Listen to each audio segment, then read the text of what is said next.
Mogadishu is changing, slowly. Just a few years ago, the airport was nothing more than a military airbase and a target for mortars fired from nearby neighbourhoods that were under the control of Islamic insurgents.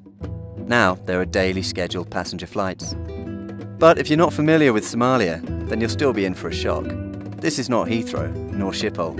It's Mogadishu, and while things are getting better, the improvement is relative. Nothing, it seems, is achieved without shouting, gesticulating, and jostling. It's noisy, and crowded, and chaotic. Decades of war have left the country so damaged and forced so many skilled Somalis to flee that foreigners have been drafted in to run the airport. Outside the airport's fortified perimeter, life is also returning to the capital. Markets stuffed with fresh local produce, fish, fruit, meat, and vegetables are bustling. Cafes are crowded, serving espressos and deep-fried sweet pastries. And President Mohammed, 1 year into his first term, is optimistic that security can be maintained, because it's this which has made everything else possible. There's no escaping the echoes of war in Mogadishu, a city so stunningly scarred that it is almost monumental in its destruction, in parts. In other parts of the city, rebuilding is underway. New hotels, new shopping malls, and new villas are rising out of the rubble.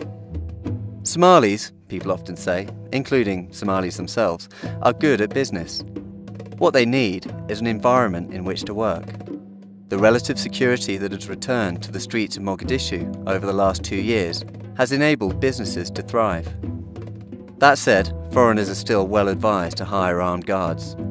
Suicide attacks, roadside bombs, and assassinations remain commonplace. For this reason, many of the diplomatic, business, and aid community who work in Mogadishu are, for the most part, restricted to the airport compound. Mogadishu's mini green zone is guarded by African Union soldiers who have their headquarters here. It's also right next to the sea, permitting the airport's residents the illusion of freedom. Mogadishu, like its airport, is a long way from normal, but it's a lot better than it was.